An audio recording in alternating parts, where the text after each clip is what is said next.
সুপ্রভাত বন্ধুরা, কেমন আছো সবাই? আই হোপ সবাই ভালো আছো।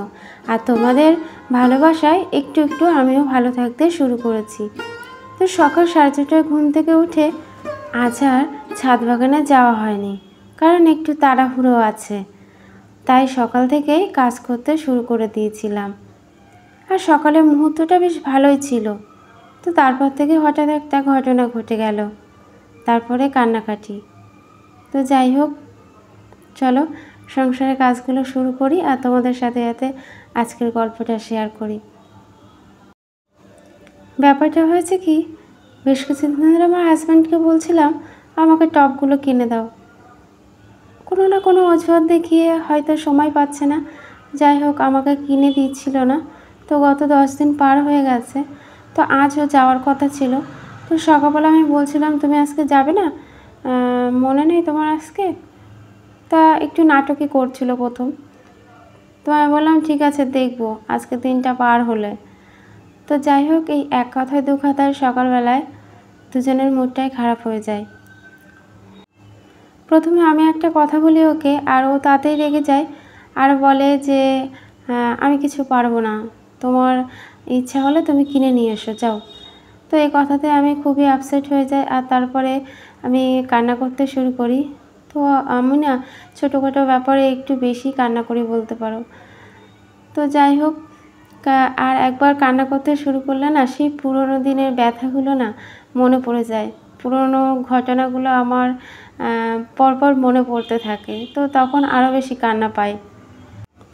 তো এই অতিরিক্ত কান্না করা থেকে আমার চোখের প্রবলেমটা হয়েছে। তো এখন তো রীতিমতো ডক্টর বলেই দিয়েছে যে কন্টিনিউ চশমাটা পরতেই হবে। আর এখন আমার চশমাটা খুলিও না, চশমাটা যদি খুলি তো কিছুক্ষণ বাদে আমার চোখ ব্যথা করে, তাই সবসময় পরে থাকতে হয়। তো যাই হোক, সকাল সকাল কিন্তু রান্নাবান্না সব কিছু করতে হবে আজকে, কারণ আজকে দুপুরবেলা একটা নিমন্ত্রণ আছে, সেখানে আমাদের যেতে হবে সবাইকে। তো যাব আমি, হাজব্যান্ড আর আমার মেয়ে যাব, আর শাশুড়ির কাছে ছেলেকে রেখে তাই যাব। তো তার জন্য বেশি কিছু রান্না করব না। তো আজ কিন্তু সানডে ছিল, তো সানডে রবিবার স্পেশাল কিছু রান্না বান্না, কিন্তু এই নিমন্ত্রণের কারণে আর স্পেশাল কিছু আজকে হবে না। তো আমি বারণ করলাম যে স্পেশাল কিছু করতে হবে না, তো খাবে শুধুমাত্র আমার শাশুড়ি। আর আমার শাশুড়ি এখন বেশি নিরামিষই খেতে পছন্দ করে, তাই বেশি কিছু রান্না করা হয়নি। করেছিলাম কচুরলতি ভাজা আর কচুর ফুলের টক আর শুক্তো। তো শুক্তোটা আগের দিন কেটে রেখেছিলাম, কিন্তু কারেন্টের জন্য আমি আর করতে পারিনি, তো ফ্রিজে রেখেছিলাম, সেটা আজকে করে দিয়েছিলাম। আর এই যে কচুর ফুলের টক, আমার মনে হয় এক দিদিভাইয়ের কমেন্ট দেখে মনে হলো তোমরা হয়তো অনেকেই এই কচুর ফুলের টক রান্নার রেসিপিটা জানো না। তো যাই হোক, তেমন কিছুই না, কিন্তু হচ্ছে সর্ষে ফোড়ন দিয়ে কচুর ফুলটাকে ভালো করে ধুয়ে নিয়ে, আর কাটার পদ্ধতিটা তো আগের ভিডিওতে তোমাদের দেখিয়েছি।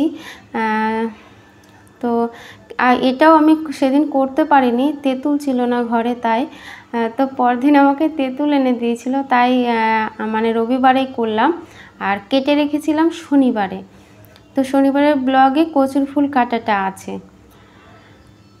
তো যাই হোক, তারপরে কোনো রকম একটু ভাজা ভাজা করে ওর মধ্যে ওই তেঁতুল গোলাটা দিয়ে দিতে হবে, আর হচ্ছে 1 চামচ মতো চিনি দিতে হবে, আর লবণ আর হলুদ, কিচ্ছু না, টকটক মিষ্টি মিষ্টি খেতে হবে আর কি। আর গাল ধরে না, কিন্তু একটুও গাল চুলকায় না। আমার তো ভীষণ ভাল লাগে, খুবই ভাল লাগে। কচুর ফুলের টক হলে 1 থালা ভাত খাওয়া হয়ে যায়। গতকালকে ওই যে আমের শরবত করেছিলাম, তো ওই গ্লাস আর জগটা বার করেছিলাম ভেতর থেকে। এগুলো না খুব একটা কাঁচা জিনিসপত্রগুলো বের করা হয় না, তাই এই যে ব্লগ শুরু করেছি এখন, তাই একটু আধটু কাঁচা জিনিস এটা ওটা বার করছি আর কি। এগুলো পড়েই থাকে, ব্যবহারই হয় না। তো যাই হোক, ব্যবহারের জন্যই কিনেছিলাম, তো ওই জন্য এখন একটু একটু করে ব্যবহার করছি। আর আমার ছেলেকে খাওয়াতে গেলে যে কী অসুবিধা হয় তোমাকে কি বলবো, অনেকক্ষণ সময় লাগে ছেলেটাকে খাওয়াতে গেলে। তো এটা তো ফার্স্ট করে তোমাদেরকে দেখাচ্ছি, কিন্তু আর আগে পিছের ঘটনাটা তোমরা দেখলে সত্যি মাথা খারাপ হয়ে যাবে। রীতিমতো মারধরও খায় আর কি আমার ছেলে আমার হাতে। আর এই দেখো এত বড় একটা কাঁঠাল নিয়ে এসছে আমার হাজব্যান্ড। আমাদের বাড়িতে কেউ কাঁঠাল খেতে পছন্দ করে না, কিন্তু ওর শখ হয়েছে আম কাঁঠাল দুধ দিয়ে ভাত খাবে, তাই নিয়ে এসছে। কিন্তু কাঁঠালটা এখনও কাঁচা রয়েছে। আর এই যে দেখো অনেক ঝামেলা গণ্ডগোল করে তারপরে ফাইনালি আমার টবগুলো কিন্তু বাড়িতে কিনে নিয়ে এসছে। আর টবগুলো একটু বড় বড়ই ছিল, ভিডিওতে হয়তো তোমরা অতটা বুঝতে পারছো না, বড় বড়ই বেশ বড়, অনেক মাটি লাগবে জানো। এখন হচ্ছে টব তো কিনে দিয়েছে, এখন চিন্তা হচ্ছে যে একটু একটু করে আমাকে মাটি জোগাড় করতে হবে। তো যাই হোক দেখো কথা বলতে বলতে আমার শুক্তোটা হয়ে গেছে। আজ ভেবেছিলাম সাদা শুক্তো বানাবো, কিন্তু ওই যে মন মেজাজ ভালো ছিল না, তো তারপরে হলুদ দিয়ে দিয়েছি। শুক্তোটা যে কেমন হয়েছিল আমি এখনও পর্যন্ত খাইনি, জানি না। আর তারপরে বললাম কি একটা ডিম আনো, তাহলে মার জন্য ভেজে দেবো, তাই ডিমটা ভেজেও রাখছি। কারণ পরে তাড়াহুড়োতে হয়তো ভাজা হবে না, ওই জন্য একবারে ভেজেই রাখলাম। তো ঝামেলাটা কি করে মিটলো শোনো। তো যাই হোক সকালে তো মানে খুঁটিনাটি কথাই হলো আর কি। তারপরে আবার কিছুক্ষণ পরে এসে বলছি কি দাও পয়সা দাও, নিয়ে আসি টবগুলো। আমি বললাম আমার কিচ্ছু লাগবে না, আমার কোনো কিছু কিনতে হবে না, আমার ইচ্ছা হলে আমি কিনবো, না হলে কিনবো না।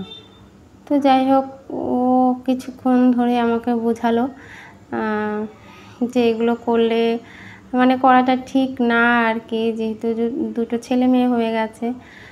তো যাই হোক কিছুক্ষণ বোঝানোর পরে আমার মাথাটা একটু ঠান্ডা হলো আর কি।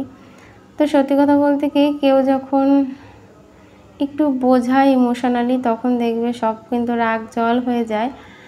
তো সেরকমই হয়েছিল। তো সব রাগ ভুলে আমি আবার আগের সেই সকালের সুন্দর একটা মাইন্ডে চলে এসেছিলাম। তো যাই হোক দুপুরবেলায় গেছিলাম খেতে নিমন্ত্রণ বাড়িতে।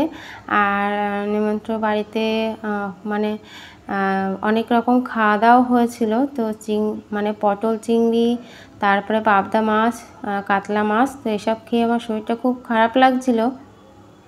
আসলে বাড়িতে তো একসাথে এত রকম পদ রান্না হলেও এত মশলা একসাথে করি না, ওই কারণে শরীরটা খারাপ লাগছিল, তাই একটু ক্যাম্পার খাচ্ছিলাম। তো চলো আজ এইটুকু, টাটা।